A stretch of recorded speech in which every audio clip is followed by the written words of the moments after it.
Ladies and gentlemen, welcome to Wrestling Art with Chris Things. Ray! Do the hammerlock! I do the hammerlock! Ray! Do the hammerlock, you turkey necks! Yeah, do the hammerlock! Hi, pals. You've somehow stumbled across another edition of Wrestling Art with Chris Things.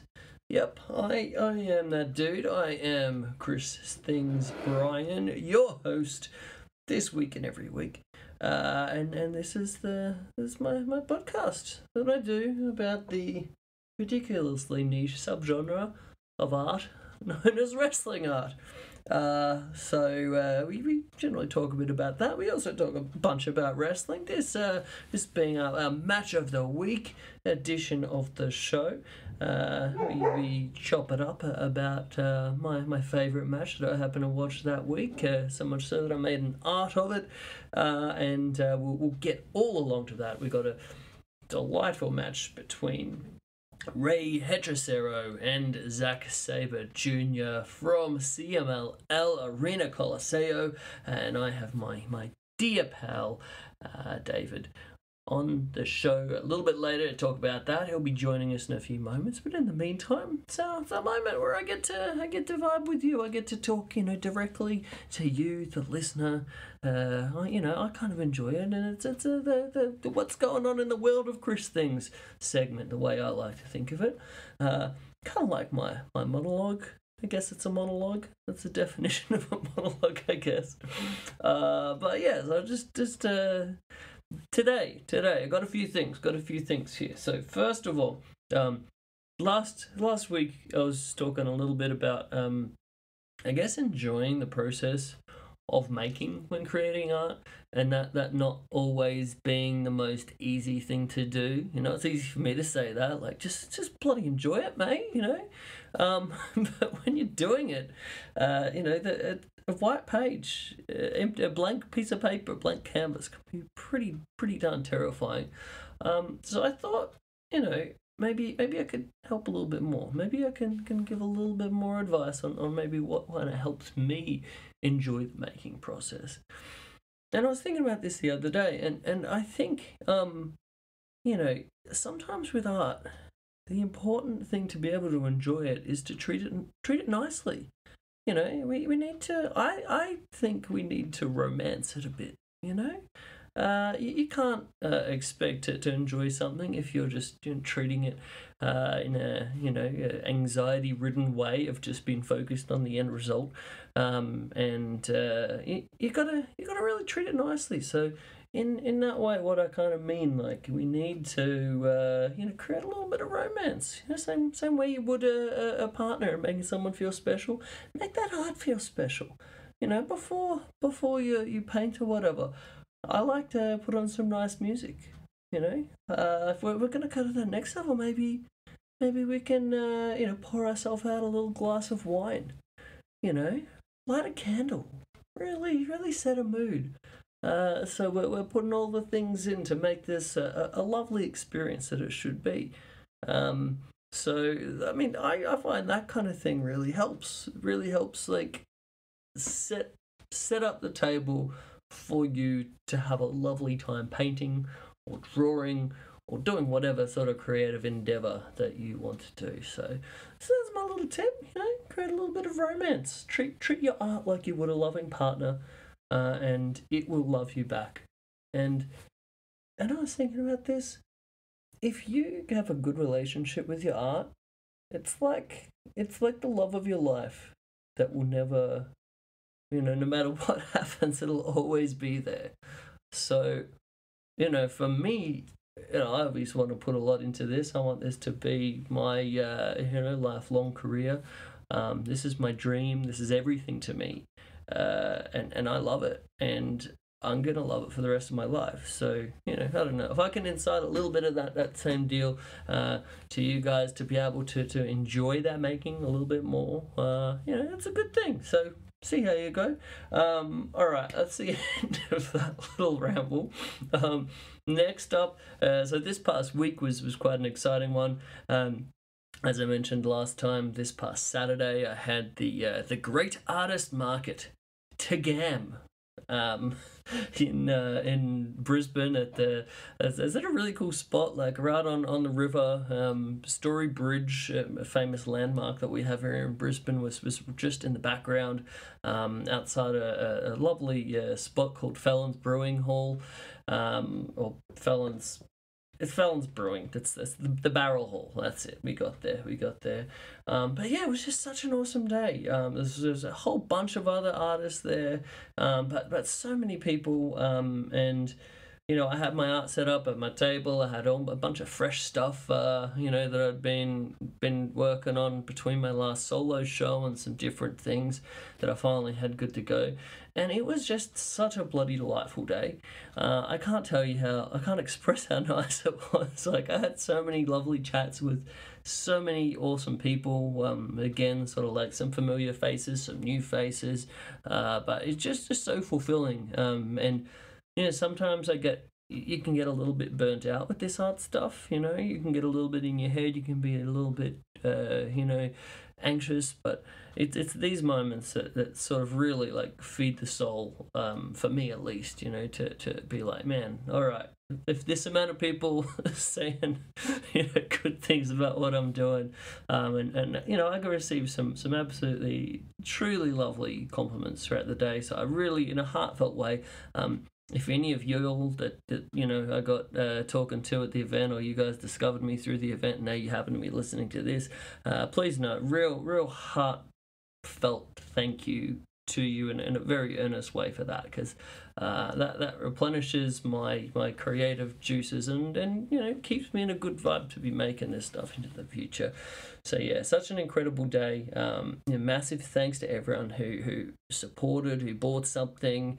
It's not all about that, but when you're trying to do this as a full-time job, that wanting to pay your rent and such, that is important. So I do dearly value that as well. So massive thank you. But yeah, just an awesome event all round. And the team who puts together the Great Artist Market did a fabulous job. So that was lovely. I was up very early to do that. It was 8 o'clock start time for the event, so I was up at like 5 to get all the things set up in time and everything like that. So man, I was tired by the end of it, but I was on such a high, and at the end of it, it's weird, like you're exhausted, you've been standing all day. There was a point where I didn't get to like wee for, felt like 6 hours, but you get through it. And then we had like dinner plans with friends afterwards that night, and this is just my job, I guess. Thankfully, I'm trying to make it that way. So yeah, I went on to that, and it was a wild time. But you kind of have like this energy that stays with you, this high that stays with you after these events. So that was super nice. Outside of that, I've been continuing to do these Way of the Blade look backs. This past week I've done the Hacksaw Duggan versus Mad Dog Buzz Sawyer, tremendous dog collar chain match from Houston Wrestling, Mid-South, all that goodness. Such a good match. I actually went all the way back and watched all of the backstory of that feud, all the promos, all of the great Mid-South Bill Watts TV goodness.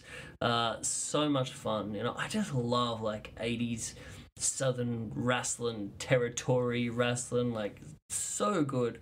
All of this was just mind-blowingly great. So that was so much fun to have a bit of a look back on, and I'm still actually quite stoked with the illustration from the book for that match. I think that caught a fun energy from that match. The week prior, we had the one that was a big pressure one. I finally posted the big Steve Austin versus Bret Hart WrestleMania in a submission match. That to me, we're talking greatest WWF, WWE Mania match of all time, I think. And for me, it's either that or like Brett versus Owen at Mania 10. But this match is just such a magical match. The big double turn, like it was just everything about it was so masterful. So it was a big pressure thing to get that one right. And I think I did it justice. I don't know. It's only eye of the beholder, I guess. But I was pretty stoked on it. And at the very least, I hope that my passion for that match came through in the illustration. So I posted that like last week, and I was enamored. I was delighted by the amount of outpouring of how much people dug it. It was so nice. Like it went pretty nuts in terms of like likes and lovely comments and all that kind of stuff. It's still making the rounds, I guess. Instagram's juice got behind it when people started liking it to a certain amount. But yeah, that was just so lovely, and then so sick as well to see in the comments how much this match touched other people in that same way. Other people echoing that sentiment of it being like their favorite Mania match of all time or favorite WWE match of all time. How much they love Bret Hart. That's been pretty cool as well. For someone that's been a big fan of Bret for a long, long time, it feels like the world was finally catching up. It's not like there was ever a point when anyone was like, oh, that Bret Hart guy isn't very good. But I think there was a time when he wasn't quite as fondly remembered, and it's like there's been a renaissance in that. So I dig it. More Bret Hart art on the way, I would say.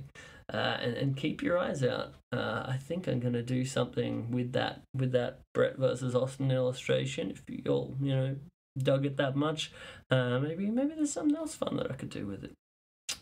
Thought it'd be a little bit mysterious there. All right, guys. I think that is about enough of this little intro monologue.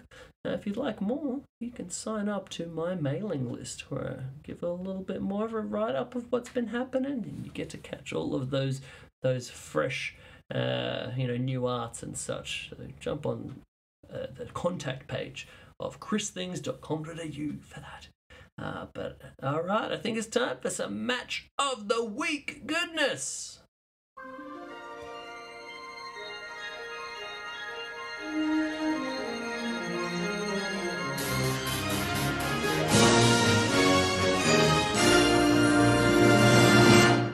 Okay, ladies and gentlemen, I'm here. I have a certain bloke on the line here, ready to talk some match of the week action. That being none other than my favourite person to talk Mexican wrestling and CMLL with, my best bloody mate in the whole wide world, David. Welcome to the show, my dude. Good morning, Chris. How are you? I'm delightful. I've got my coffee here. I've just finished off a full jug of filter coffee. So, being mid-afternoon time, I'm far more peppy than I otherwise would be. Yeah, full jug will do that to you. Yeah. Oh, well, I hope you're excited. Yeah. Yeah. Oh, I'm excited to talk wrestling with you as well, Chris. And then this amazing match at amazing part you've got to go with it.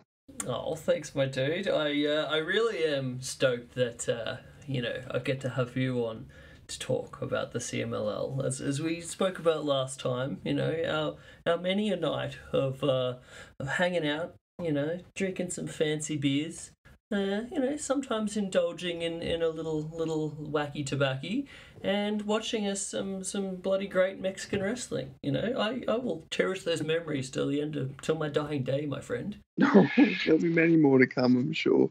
I certainly hope so. No, this one was really good. This one was a different match to what we like. When we usually lean into the CMLL, you usually get more of the Mexican wrestling and then the CMLL experience as well. But I feel like these two styles coming together with these two wrestlers was actually like a bit of a treat that we usually enjoy.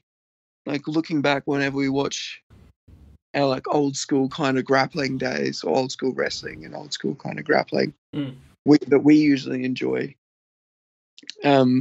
This was kind of, I feel like this was kind of that mixed into a bit of lucha libre. For sure. It was like a crazy hybrid, right? So for the official introduction here, for those playing at home, this match took place on June 22nd, just a few weeks back of this year at CMLL at Arena Coliseo, which most of the time you might think of CMLL and you think in Arena Mexico. That's their big, well-known kind of venue. Well, Arena Coliseo is actually their original home of CMLL back when the company was first founded, and they built this building before they built CMLL. I mean, before they built Arena Mexico. Man, before saying anything else, this arena and building is just so bloody cool, like so beautiful. This match was just such a great meshing of styles. Like we had the like real classic like Mexican like llaveo, technical submission wrestling mixed with like almost like a modern kind of like version of the British like Lancashire catch style of wrestling with Zack. And Zack is really kind of like evolved what technical wrestling is to a current audience, but man, so much going on in this. I adored it. I feel like the choice of venue for this match is also perfect. Like Arena Coliseo, obviously a lot smaller, but I feel like that really helped with a kind of like the intimate audiences. Everyone can get into it more, everyone can see it because of the fine details of this kind of grappling and submission match, and all of the pinfalls that take place and all of the roll throughs. You kind of have to be. It helps being up close. It helps being able to see directly what's going on, as opposed to having to look down from like, the upper echelons of some kind of stadium. I feel like this venue works really, really well with it. Like the lighting, and how it's all seated out. Like it's only, what is it, 45,000, 50,000 seats? I think it's Arena Coliseo is around about a 4,000 to 5,000 capacity venue, compared to Arena Mexico being more like 15,000, 16,000. So far more intimate. But there's something so beautiful about the building, the way it's sort of like, it's basically shaped like a round funnel that goes up. So you have the first balcony that goes all the way around, 360 degrees around, and those people have like one of the best views ever because they're basically like on top of the ring. And then there's like, I think 3 more levels up from that, and it sort of like goes up and in. So if you're on like the top level looking down, you're almost like looking down from like a bird's eye perspective on top of the ring, which again would be so sick for this match because you're seeing all of like the grappling and submission kind of work. But yeah, I think you're absolutely right. This would be the perfect venue to watch this match from if you were lucky enough to see it in person there live. Yeah, I love it. I think it was a very good choice.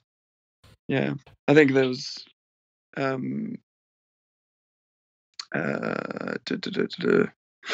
yeah. Sorry, my brain's still waking up. No, I did think it was a very good choice. Also the another thing I like about this venue is if while you're watching the match, the slight leak that's on the coming from the ceiling. What? I missed this. Tell me. If you're watching the bottom right-hand corner of the mat, there's a leak that comes from the ceiling every so often in Arena Coliseo. So you'll see someone come out with a mop and then kind of like, oh, let's quickly get a bit of that. Let's dry like a little bit of that up. But yeah, if you watch the match, and you'll see in the bottom right-hand corner of the mat, whenever it zooms out, it gives you like a full shot of the ring. You'll see like occasionally you'll see like a drop, but you'll see a little wet spot.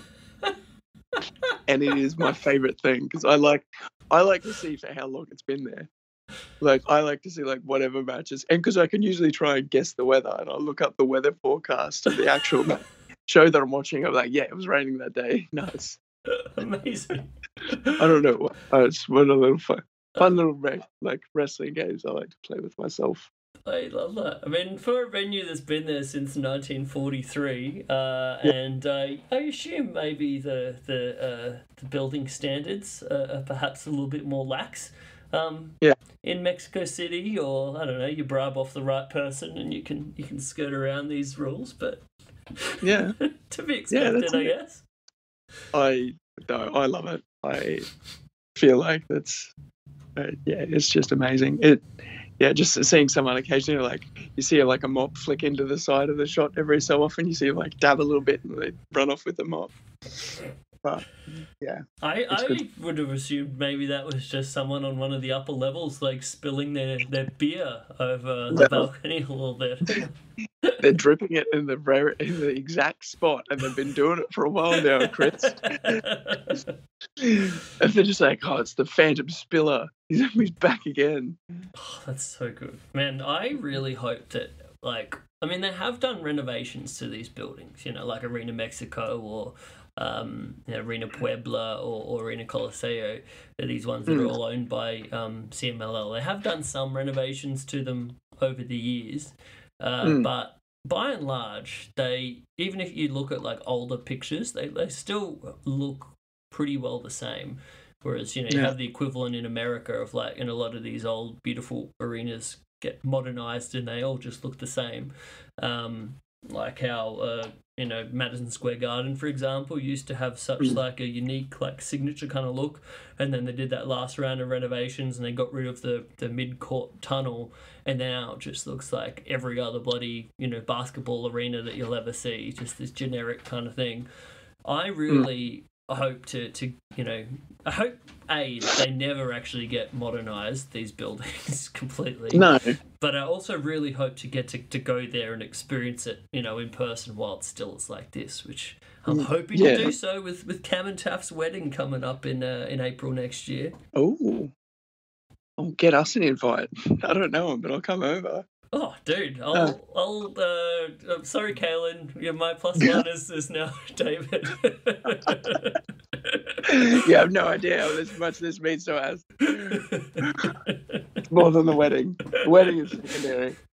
But no, Arena Mexico is like, it's funny because it's Lucha Libre is so traditional, and then the same with the venues kind of that they take place in. Like, so there's the little I do. It's not really like a little venue. It's still like, you know, 5,000 people is a lot of people to cram into one area.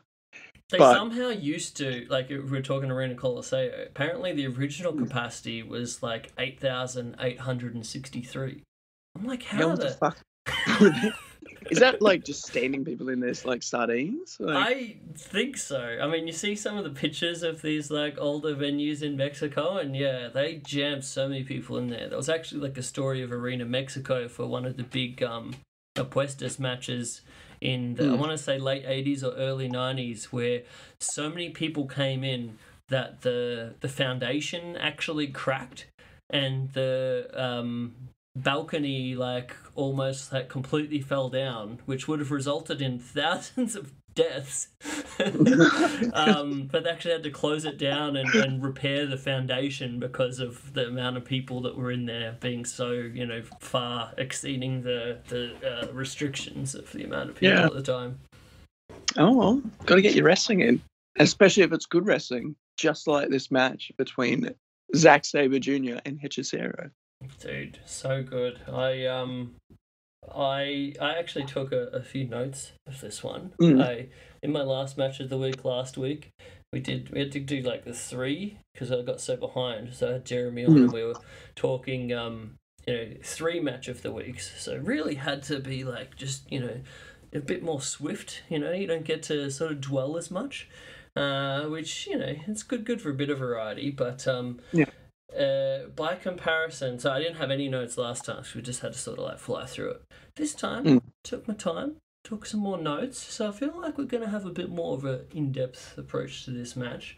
But my first notes for this one, outside of how bloody beautiful Arena Coliseo is I was thinking about the the crazy year that each of these dudes has been having. So Yeah. you know, Hechicero first, like he's had an insane year. Like just a couple of months ago, he had like a real great singles match against like a really good up and comer new dude called Zack Khan Jr., who's like got the pirate kind of gimmick. I don't know if he's like the son or nephew of like Rey Bucanero, but he's like a real cool guy to keep an eye on. You know, we had the awesome match with Hechicero and Blue Panther. That was my my match of the week a few weeks ago as well. It was just incredible. Hechicero also had that like fantastic match against Danielson in AEW. That was like just I think really opened up a lot of people's eyes on him. So just dude has gone from strength to strength, and then same with you know Zack Sabre Jr. It's like this dude's been awesome for so long, but somehow keeps getting better. And I actually went and I rewatched and gone up to this one, the previous Hechicero versus Zack Sabre Jr. match that took place, I think, just a little bit before COVID in PWG. And watching that one from like then to now, it's crazy to see, especially for like Zach, how much he's like developed and like gotten even better since like 2018 to now. Like just gnarly. Like big fan of Zach. I feel like Zach's ability to not just like there's submission wrestling and grappling where you're like, yes, you put on wrist locks, yes, you work that wrist lock a bit more, you work it to the ground, and then you do some more things on the ground, they reverse it, try and get up, and then you end up back in a wrist lock. Like that's all well and good to do, and yes, you're doing like some extent of grappling, but when Zack Sabre Jr. attacks a limb, you see it. Like you watch him, and then he's looking for other ways to bend it, and then he does it while like he's quite famous for going into things like the octopus stretch, and then he just grabs limbs and twists limbs while he's in that stretch.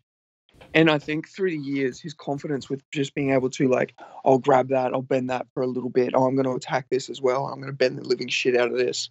Oh, I've rolled through. I've ended up in this weird position. Doesn't matter. I'm going to figure four this. I'm going to bend this a bit. And it actually has gone from him just picking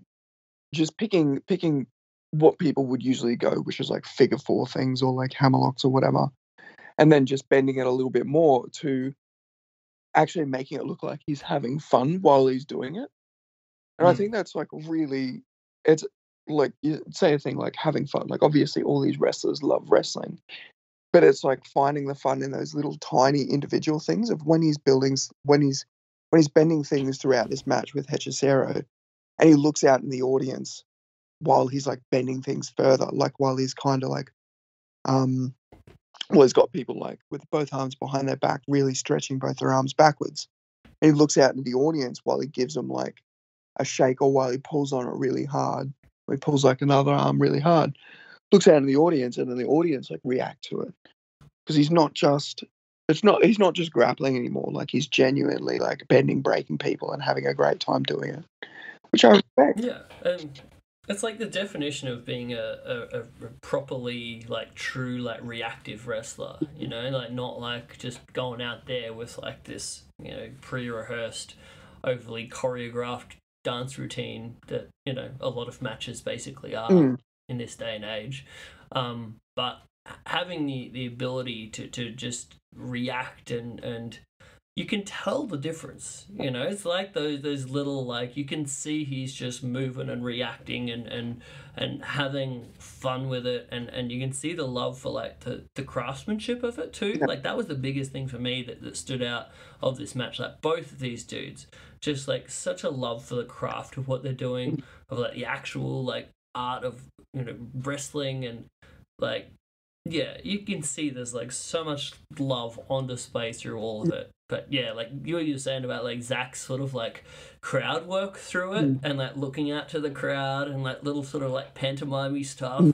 I love so much. Like there was a bit when he does his sweet sort of like neck crank with his feet, and he then like looks out to the crowd and like does this like pantomime kind of like parody of like having a sore neck. Yeah, it just like he's like making fun of a cripple. He's like, I Oh, Like, that is actually like, just talk about the height of like crossing language barriers to so good. oh, that is actually one of my notes. Is like Zack makes fun of cripples.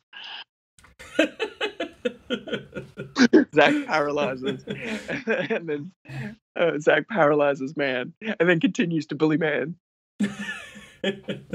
Nice neck, no neck. But yeah, it's stuff like that, and then so his ability to not just like just working. It's gone beyond working limbs, and to the point where he's genuinely like breaking down a person piece by piece, to the point where he does the neck crank, and then he also at one point in the match does the same thing to the arm. Does like a cool little hammerlock behind Hechicero's back, and then gives him like a little arm crank, little twirly arm crank thing, which is really cool. I feel like does it 2 points throughout the match. So cool. But yeah, you can see that like the respect these two wrestlers must have for each other, and the give and take that happens throughout the match. Oh, that's one of the best things. Like, you watch this in terms of flow, and you used to such a played out like match structure oftentimes in wrestling of like, like when we were wrestling and we're taught wrestling psychology, and it's like, okay, every match has to start out with like a like an opening spot, a shine, a cutoff, a heat, a comeback, and a finishing sequence. Like every match is this paint by numbers fucking bullshit. And like, yeah, there's a place for that, but like not everyone has to follow the same played out rigid structure. And this match is like the perfect example of like the antithesis of that.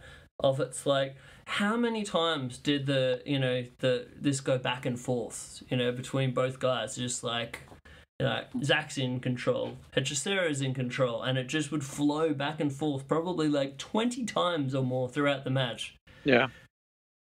I feel like there's very small points in which there's no like heat worked or shine worked. There's no big elongated spots where one person's in control, and I feel like that illuminates their wrestling styles really well, because that's how wrestling works. And being a good submission wrestler is being able to get out of and then capitalize the holds. Like, you need to escape a hold, and then, right, I'm going to escape this hold, but I'm not just going to disconnect completely and create a sprawl.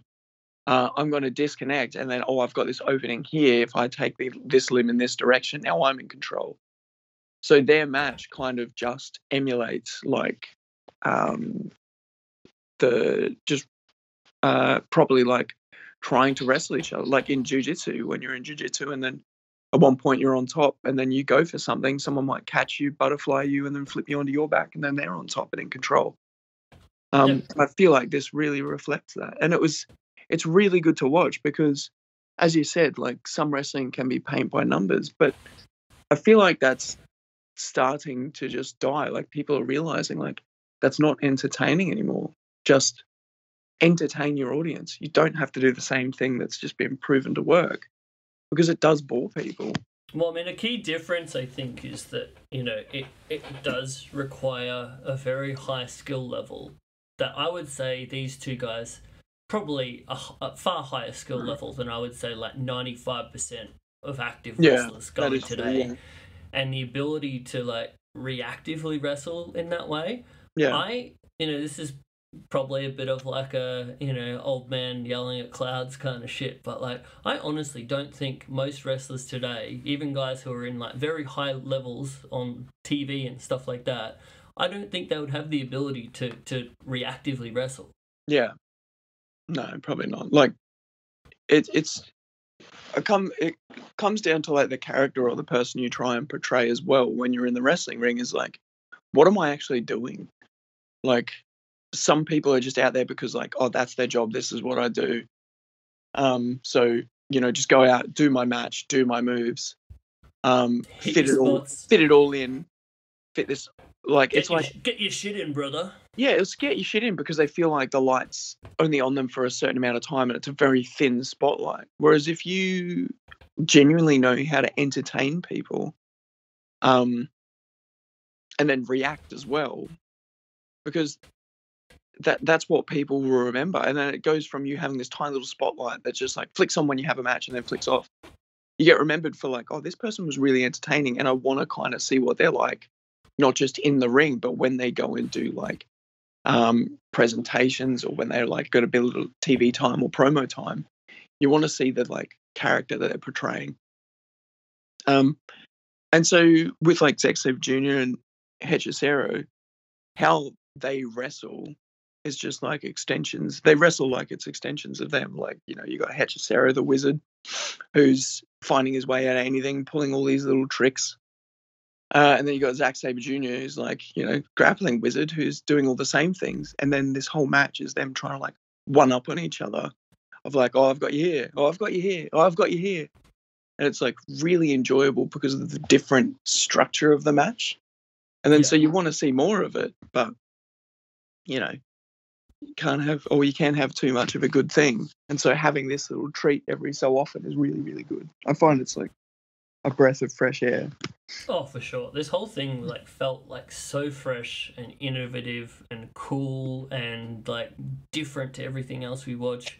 I think a big part of it too is like, if you think about it in some ways, like Zack and Hechicero, in some ways like they're the same dude, like just on the opposite ends of the globe. You know, like they're the guy who is the submission wrestling master in their respective companies. They're the guy who, like, you know, brings the best out of people. They're the guy who, you know, forces people to actually like wrestle more and get out of this, you know, spotty kind of like approach to wrestling.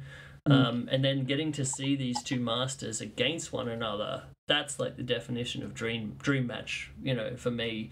And I think for the fans here as well, like they knew what they were getting. Like the crowd here in Arena Colosseo for the show was like hot as shit, like the whole time. Like they were like from start to finish, they knew they were seeing something really cool. They were, you know, in the first round there was the big like Esto es lucha chant, and like just crazy heat for, you know, this foreigner Zack, and like massive love for the you know, home guy in Hechicero, even though like Hechicero technically is a Rudo, which we saw play in, you know, later on in the match. But the coolest part I think is when you get a crowd that's you know, not necessarily like a massive crowd, but a crowd that like knows how special what they're getting to see is and react as such. Yeah, I feel like as you put it, like dream match. Like this is a match that if you saw it on the card, you'd be paying for the ticket, paying for the bus ride there, paying for the hotel, just to see this match. Yeah, like just to see a match like this. This is like, right, these are two wrestlers that do their thing. They're the best at what they do.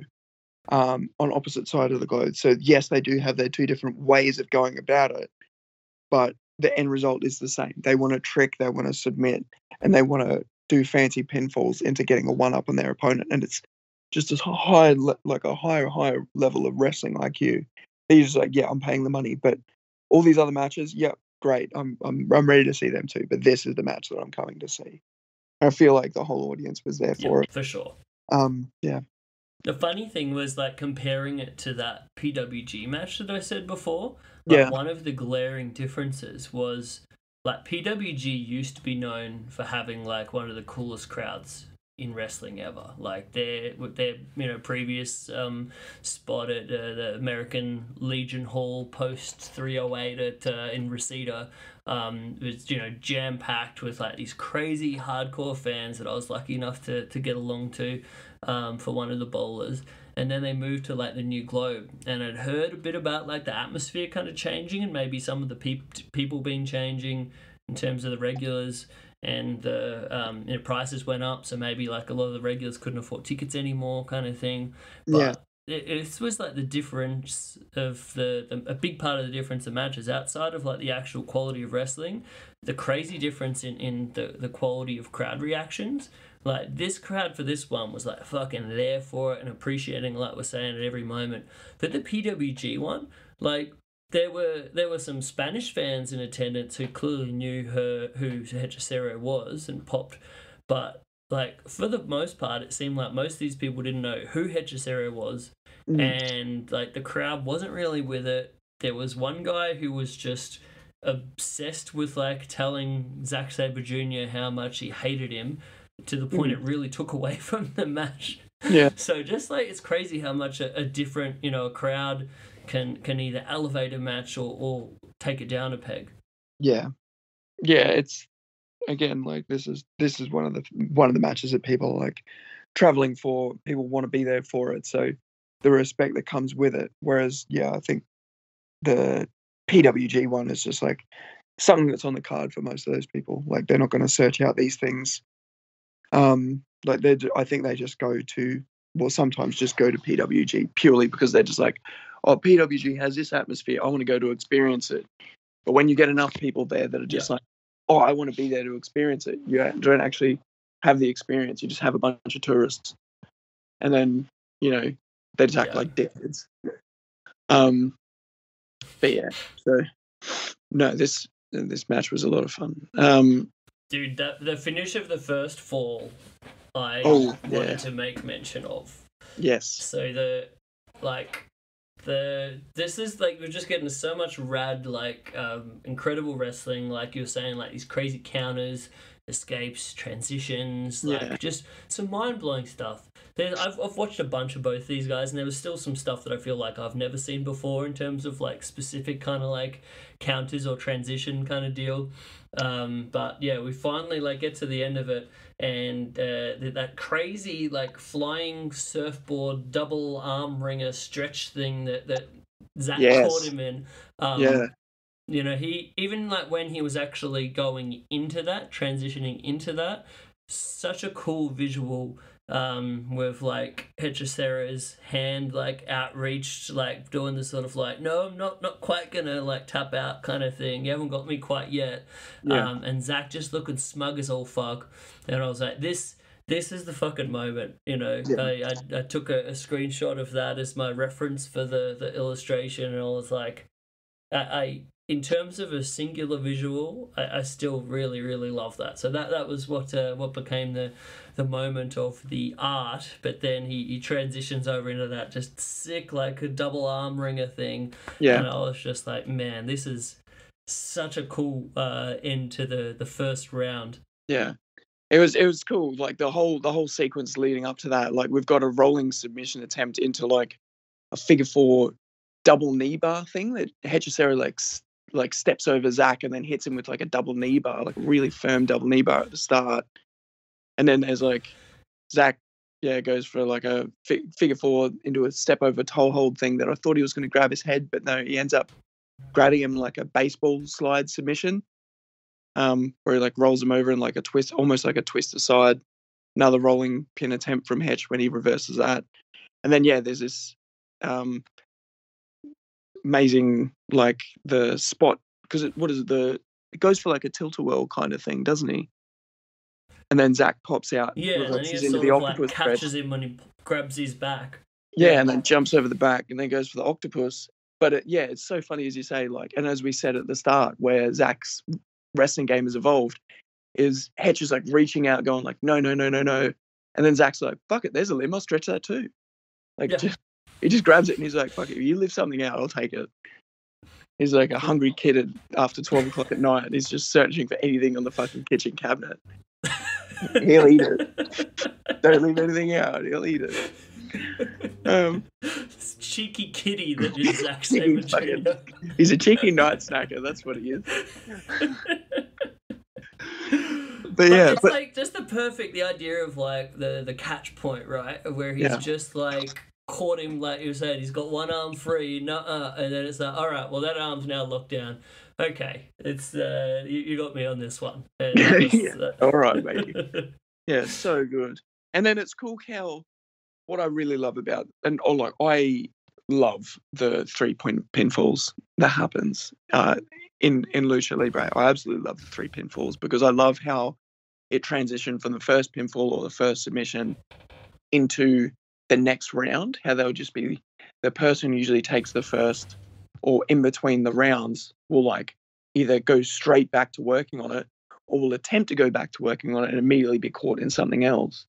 Hmm. Like, I absolutely love the 3 pinfalls thing. And then, I wish all matches were 2 out of 3 falls, dude. Like, that's the way it used to be back in the day in wrestling. Like, everything was 2 out of 3 falls unless you had some sort of, like, time curfew or whatever, it changed it. Yeah. And I just think it's such a superior way to approach it, because you can tell such a better story by being able to spread out the finishes. You can, like, you know, acknowledge stuff that you've done that might have finished at the start of it, and then you can be going for it again in the big third fall, and the crowd remembers seeing that in the first one, so it gets a better reaction. Like, man, I think the actual like pinfalls, like instead of 2 out of 3, and like now everyone, it's obviously just the 1 fall in the ring is what most people go towards, and the 1 fall in the ring is kind of, instead of doing the pinfalls and people going like, right, he's won the first round, this guy's run the second round, and then the winner of the match wins the second point.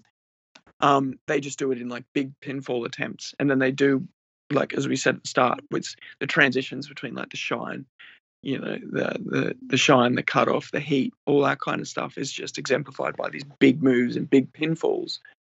Whereas what we see here is a person gets another person into a position, they're just like, right, I have to tap out, or I've pinned really quickly, or I get my win back, but there's another round after this.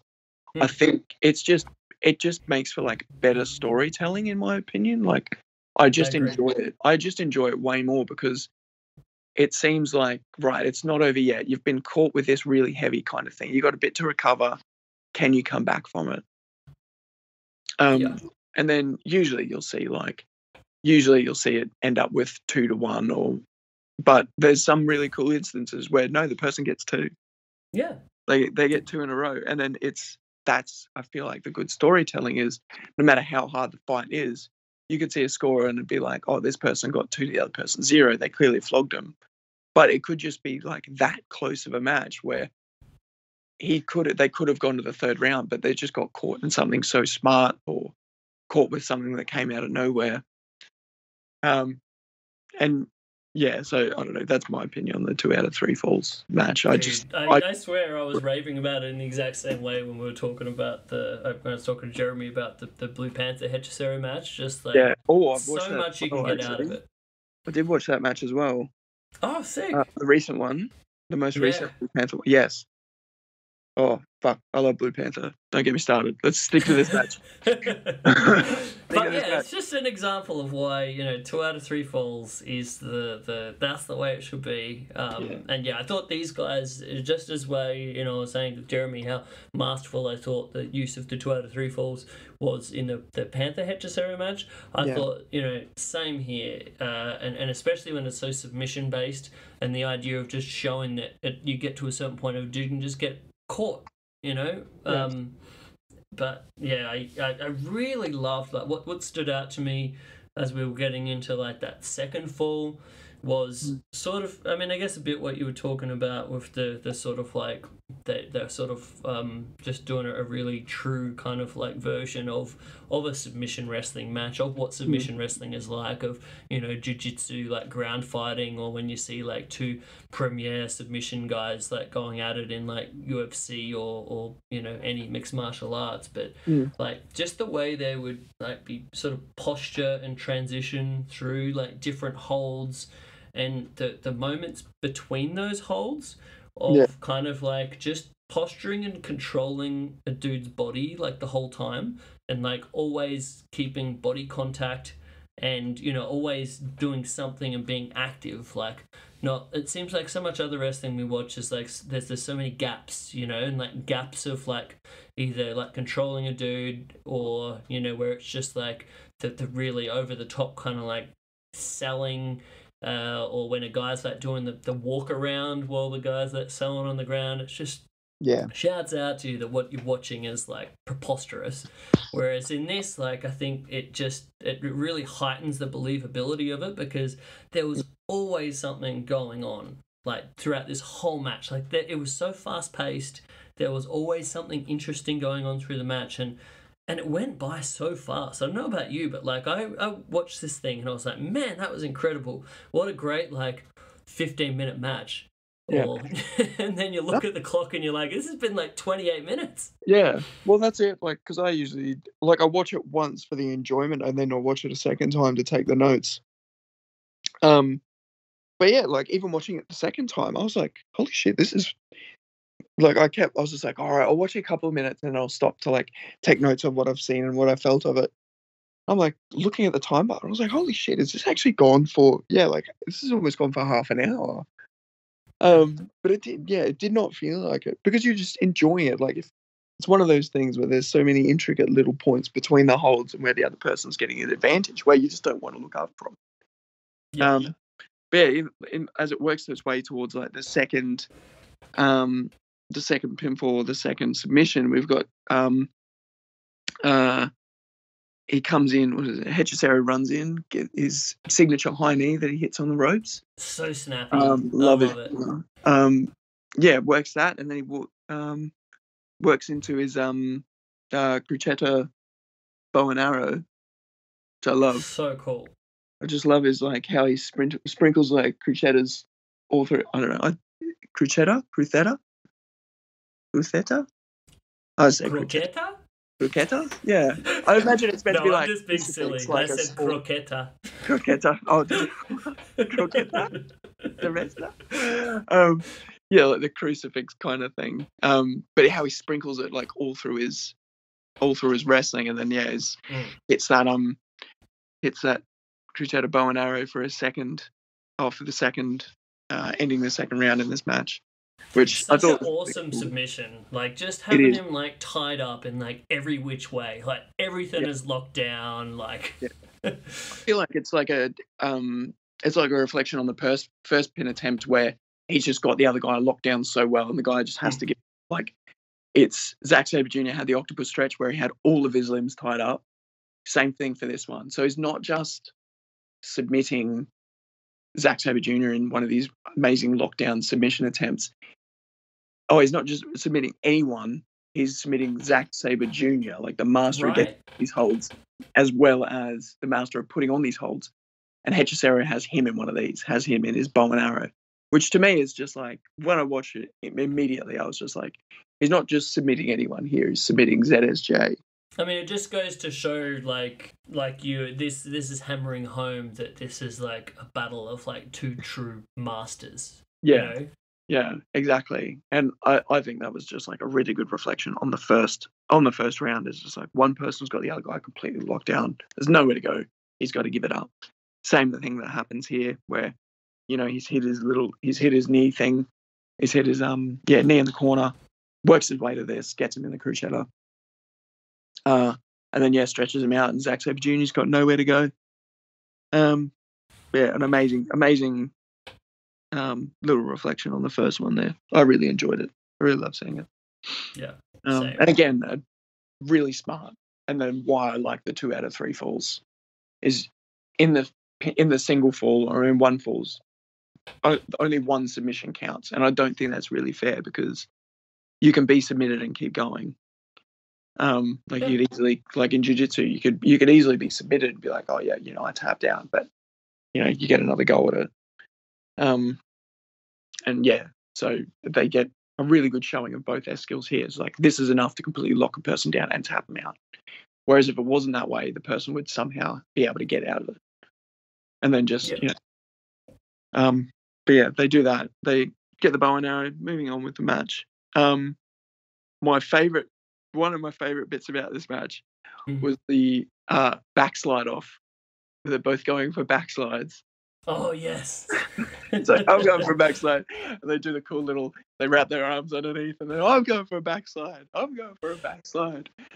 Like, oh, ridiculous. Dude, that felt like a real ode to kind of like 70s wrestling for me, because I was watching a bit of like your real classic sort of All Japan 70s stuff a few weeks ago with like Billy Robinson and or like anything that you see with like Dory Funk Jr., like these kind of like real like technical masters of back in the day. And I mean, you still see it to a degree with like current dudes like Hideki Suzuki today, but like just these real, it's all about the struggle. Like even for like the smallest kind of like submissions, it's about the really like working to get it over. Yeah. And like this struggle for the backslide was a great example of that. Of like one dude like really like going for it, and then the other dude going for it. I mean, no one even got the backslide, right? So it was like, so Zack Sabre Jr. ends up, so it's both of them going for it, and then Zack does like the roll to the side, goes for it, and then Hechicero just rolls through anyway. Yeah. He's just like, all right, I'm out of here. Fuck this. And then they go for like, and there's like a rolling arm trap in there as well at some point. Hechicero's like little rolling arm trap. And then ZSJ gets his little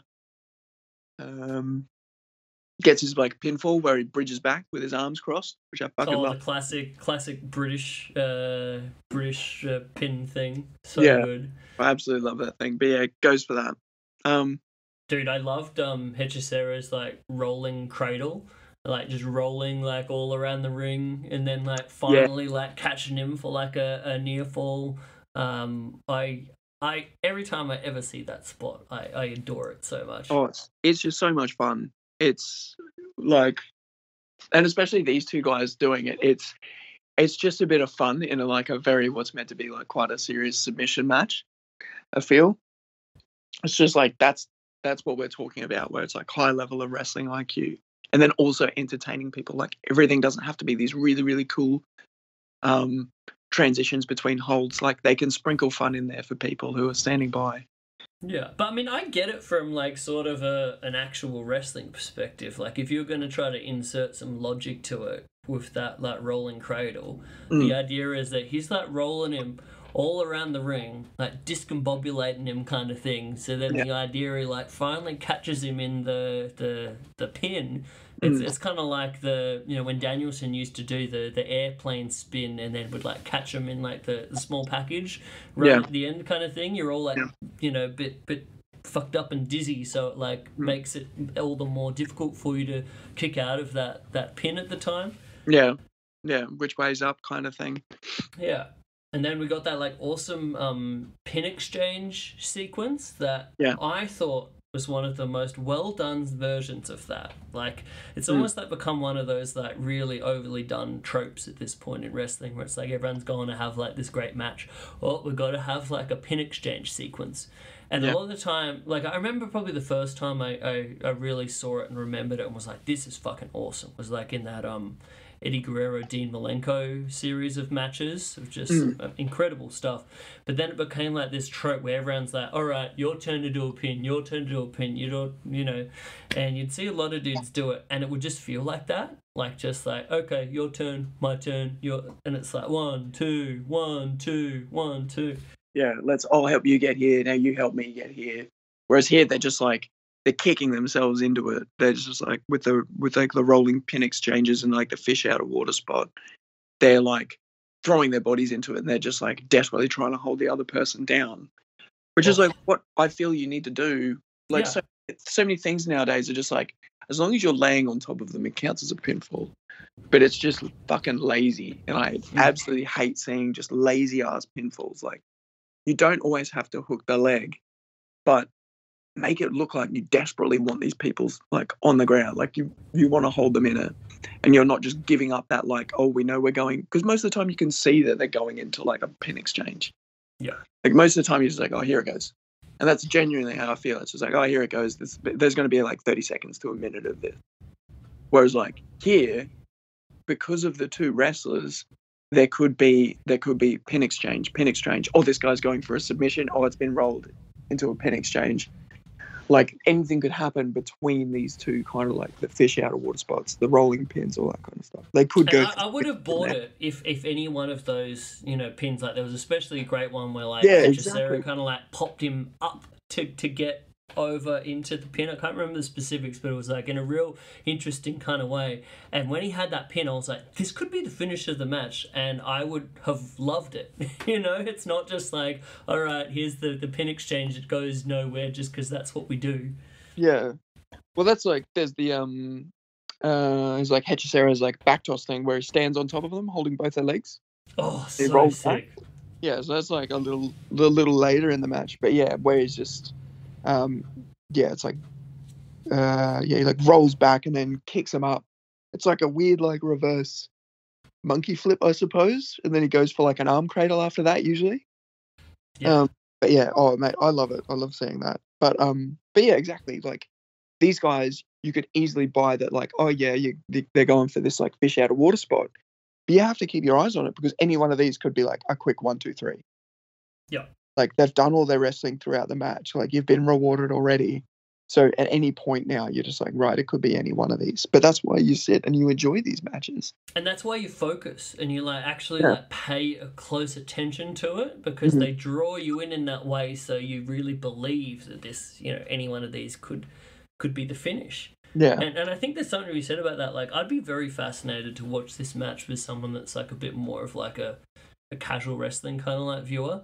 Because Yeah. obviously we're pretty like, you know, in Well- depth of the wrestling nerd stuff. But like, I swear, a match like this, you could, if someone was there, especially seeing it live and in person, they could have no idea about wrestling. And you have a lot of people that are like, you know, I get bored when it's just wrestling, or technical wrestling or whatever, which I don't quite understand because I love the actual wrestling part. But there are people that say they get bored of that stuff. But I swear, you put this exact match, there'd be no way to be bored of it if you're watching it live because there's just so much going on and such a high level, and they do such a great job of drawing you in. It's so much fun because like from the first, like coming up to the first pinfall attempt, you know what you're getting for the whole match, and it's just it's wrestling, it's fun, it's people going to like bend and break each other in whatever way they can. It's not like the usual like American style matches or Japanese style matches where it's hard hitting the whole way through. It's technical, and I feel like you could just watch this, and because it is so technical, you don't expect like a knockout or anything, or you don't expect like a big move to finish it. It just means it could finish anywhere. Like this is a match of the minds, I feel, and it's just like two people going and like they're pulling out all their tricks in order to catch the other person. Because as much as there could be like a big knockout kind of thing here, that's not what this match is about. It's about beating the other person in like a battle of the minds. It's about like outwitting the other person with quickly catching them on something.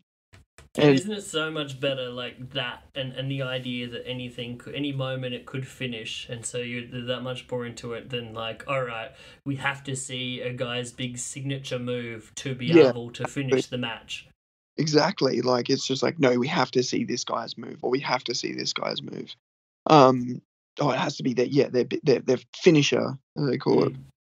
No, it's just like this match could finish anywhere. Anything could finish it. It doesn't matter what it is. And then in this match, it is, you know, it's like we've got so much cool stuff that happens throughout it, and like we've got Hechicero's like El Conjuro, where he's got like his hammerlock where he spins him around into like a sick backbreaker. Oh my gosh, Finish. so good. That could finish the match, but it's not. It doesn't, and that's what I love about it. It's like there's these big moves to like hurt the person to kind of give you more of an advantage, but it's not what it's about. It's all just kind of hitting him with a bit of impact. Hitting him with this like hitting ZSJ with his backbreaker to kind of give himself more opportunities to lay on more submission holds. The El Conjuro thing, there's like a bit there where they go over the ropes. Yeah, that was clever. Bit of working on the ropes as well, like Hechicero going for like a choke on them, and then ZSJ reversing it into like working the arm on the ropes, and then giving him a little bicycle kick, like a little Pele kick thing there, which I think was really cool. Oh yeah. Before that, we had the one of the coolest looking like Romero specials that I've ever seen when Hechicero like got him up, and this is like textbook as it bloody gets. Like this was a thing of beauty, man. Yeah. And just like so perfectly done, almost like putting Danielson to shame. It was so good. Yeah. And then the counter out of it was even cooler somehow. Where I don't know if like this like really stood out to you, but the bit where Zack counters it by somehow clasping his hands with like a Greco-Roman knuckle lock and like Yeah. flipping backwards over the top of it and then taking control. Yeah, like So yeah, good. down instead of just going for the because usually like the Romero special they'll keep control of the arms, but it's when Hechicero goes to like grab around ZSJ's face, ZSJ's like, "There's your fucking fingers, punk," and grabs him in the Greco-Roman lock, and it's just like, "Oh, you've overreached yourself." And I think again, like it illuminates like the technicality of this match is like you've left something out of place. Like even though you've gone to transition to a part of this move that's going to make it better for you, you've left yourself exposed because now I know where your hands are, and then grabs them. Yeah, and yeah, that gets him goes to the roll through. Yeah, I love that because to me when I first saw it, I was like, oh, that's a cool little transition. And then you watch the whole match back, and you're just like, every single time one of these guys goes to like overreach themselves, the other guy sees it and capitalizes on it, which I think is so cool. It's just like, oh, you've gone to grab this, or you're going to twist me more in this direction. Right now, because of that, you've rotated me this way. I'm going to follow through with it, and then I'll end up in control. And it's like a great 1-2 of people are seeing these transitions through, but as it goes to get towards the end and the other person locking them down, they're just like, no, you've just given me a way out. By going further down this rabbit hole, you've actually shown me the light at the end of the tunnel. Yeah. Yeah. Great stuff. And it's just like this match, like moments like that, like there's so many cool little moments. Like if you just like chopped it up and all these like cool moments, this match is like the people that do like the wrestling like GIF accounts kind of thing. Yeah. This would just be like a treasure trove of that shit, because so many cool little self-contained bits where you're just like, that in and of itself is incredible. And Well, let alone like watching a whole like, you know, almost half-hour match full of this stuff. I think that's what makes this match so really impressive at the end of the day when you think back of the amount of like super cool, fresh, innovative shit that we saw. Well, it's like we were talking about before, where he's got his like where he stands on top of him, it goes for like that weird reverse monkey flip thing. He usually goes into like an arm trap cradle from that. But ZSJ immediately rolls back. I think you're rewarded for knowing who Hechicero is, knowing what his moves are. But then also, if you don't know, you're just seeing this awesome move, and then ZSJ just like roll out the back of it. Yeah. Like almost got me in that. And yes, this is like a dynamic move. Stunned him for like a little bit. But no, he's like straight back out of it. Straight back out of it. And then there's like a little sequence back and forth that leads with ZSJ in the corner. Goes for like an up and over sunset flip thing. And then another back roll from that, like another roll reversal from Hechicero. And this sneaky little motherfucker, sneaky little Hechicero, to finish the match, just a back roll, or just like a reversal from that sunset flip. It's kind of almost like a bit of a jackknife cradle kind of deal, right? Yeah, and then just sneaks his little foot under the ropes. ever the rudo, you know. Yeah. He can have a crowd full of people fucking loving him, but at the end of the day, you know, leopard's not going to change his spots or whatever the saying is, and yeah, that's it. You know, just sneaks his foot under the ropes there. But I feel like that's like you feel in this match like after he goes for that up and over into like the sunset flip, you're just like, oh, he's going to go. If there's another sequence that's going to go from here. But as I said before, this is like one of those matches that can just finish anywhere because of the level that these guys are. And you don't expect to just be like caught in that sunset flip. Like you see ZSJ's got plenty left in the tank. And he's going to like, right, I'll just reverse this. And he's kicking. But yeah, Hechicero's just got his foot underneath the ropes. Even the way he did it was super like clever. Like the way he sort of like had it helping him with the like just preventing Zack from having any ability to kick out with the way he had the sort of like his weight you know, held by that rope. I thought was super cool. Yeah. But yeah, it's like, and he just needed, you know, he obviously they're kind of really one another's equal, so we needed just something to edge it out. And also, I love that it, you know, kind of left the door open there for a little rematch. Yeah. And it sounds like after the match and our little promo exchange there that we're possibly going to get that down the road in New Japan. I love it. I love it. That'd be so good. Because again, we've seen that these guys obviously have more to give. Like, ZSJ didn't really. He hit like a couple little penalty kicks in there, but he didn't like go all out with them like he usually does. But I think it's because, again, that's not what this match was about. It wasn't about like the big hard hitting moves. It's about the mindset, like the submission mindset of it.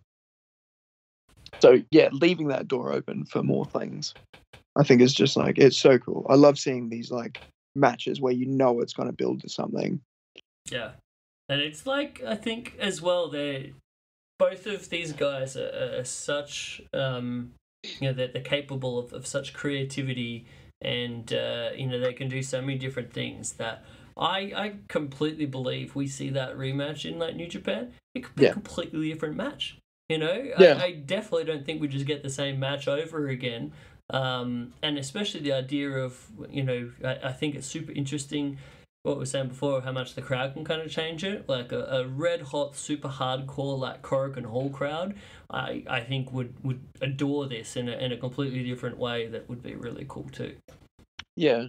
And obviously, like, the styles of match will probably change up between this one and New Japan, and obviously being the second installment of this kind of series.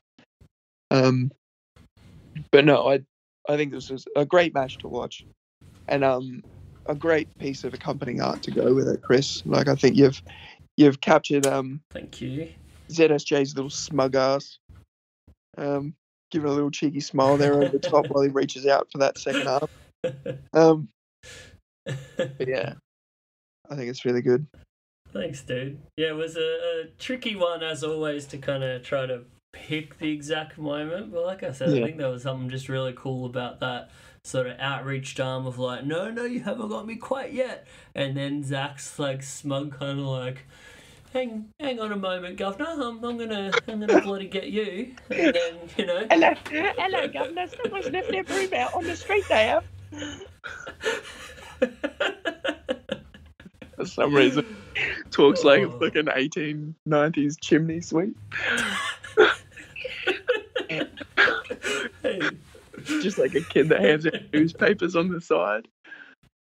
Oh, bless him. But yeah, like, great match. I mean, it was a little bit challenging to draw with sort of the foreshortening element of like, I was trying to, I think, obviously Hechicero's got such a badass cool mask and trying to capture a bit of that vibe, but it's sort of like a bit of it's hidden because of the direction of it. But yeah, I think it worked, and people are sort of like familiar with the kind of look, so it's like you don't need to show every little bit of detail. But yeah, I actually had a lot of fun with this foreshortening of Zack in the illustration, because he's just sort of like poking up over just that little bit. And I think that's what maybe makes the illustration kind of like dynamic and interesting, because you sort of like, it makes you really think about the weird body positioning of both of them, and I think that's what overall makes this sort of like submission and that opening opening fall ending submission that we were talking about, what makes it so cool, because it's just like such a interesting thing visually of a dude sort of like with a flying like body scissors where he's sort of like grabbing the arm, like, I don't know, it was fun to do. Yeah, no, it looks really good. I really like Hechicero's like, no, and it's like the moment before, like you can see in the art, Zack Sabre Jr. is looking over the bat and he's like, oh, what's this out here? The moment before he grabs the moment before he grabs it and then stretches that, and then that leading into the first submission of the match. But no, I think you've done a great job in capturing it. Thank you, my dude. But yes, no, I look forward to more.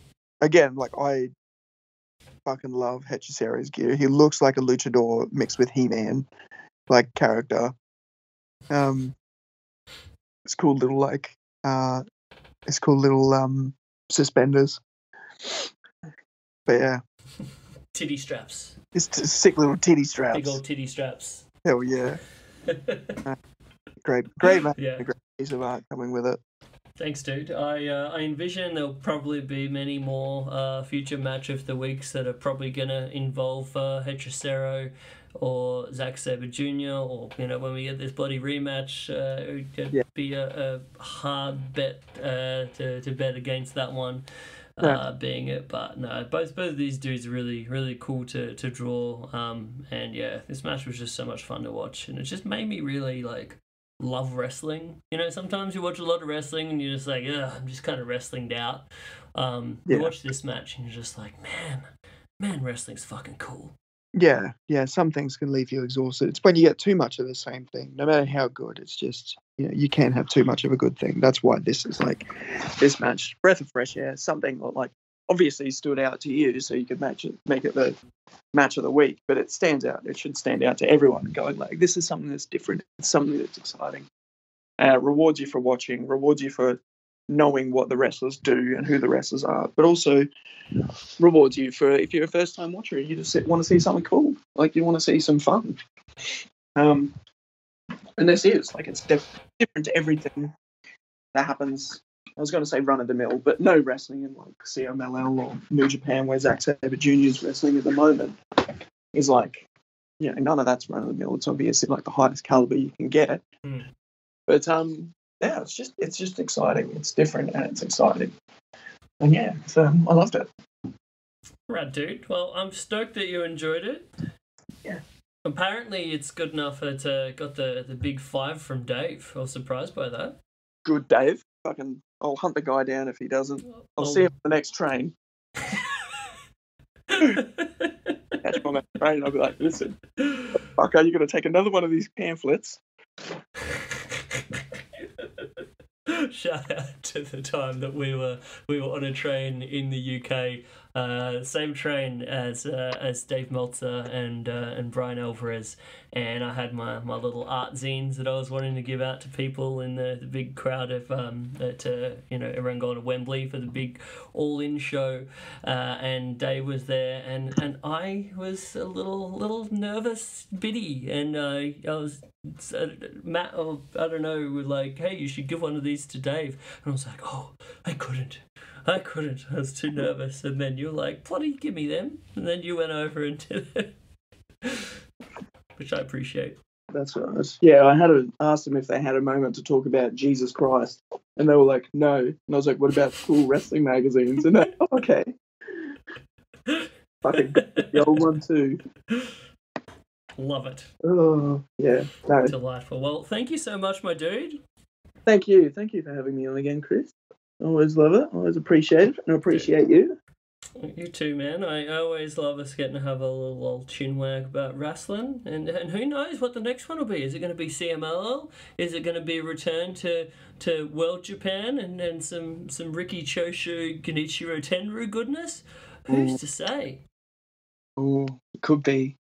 Could be some Big Mouth Loud. Oh, dude! I haven't had any Murakami goodness yet for the match of the week. Shit, dog. Yeah, get us some of that. I always enjoy watching some of that when you can find it, of course. All right, brother. Yes. I think we definitely can. All right. Well, thanks, dude. I hope you have a not too arduous day at work. All right, man. You have a great night as well. Thanks for having me on. See you all. Love you, brother. Love you too. All right, here we go. What a lovely time, lovely little chat. We really focused in on the wrestling in that one. I think it's good to change it up. Like I said, sometimes we go a bit more broad strokes. Sometimes we get in depth. So it's a match that I hope you guys got an opportunity to watch. It's a tricky one to find. You have to be paying those big bucks for the CMLL subscription, and I acknowledge that most people may not be able to afford to do such things. That high-end CMLL subscription is a fancy pants endeavor, but if you feel like you have a few extra dollars to spend, I honestly think for that match alone, it is worth it. But so good. Hope you all enjoyed. Thanks again to David, so good, and thank you to you for listening through. Thank you to the great team at Social Suplex for allowing me to do this thing. Socialsuplex.com, the great place where you can find a whole variety of other rad wrestling podcasts, from Keeping It Strong Style to One Nation Radio to Imp's WWE Adventure, the Trish and Sarah podcast, Tunnel Talk. Oh boy, so much goodness out there. Give them a listen. If you like this podcast, you can leave reviews as well. Those reviews on the iTunes are helpful. They help with the algorithm. If you can make sure you are subscribed to the specific Wrestling Art with Chris Things podcast channel, that helps as well. And even if you ever feel so, there is a donation link on there as well. But that's up to you. That's up to you. But yeah, thanks again. I hope you guys enjoyed this show. I'll look to line up one of our Wrestling Art curator episodes with a wrestling artist sometime in the near future. But yeah, this was a fun time. Alright, guys. Thank you, and I will see you next week.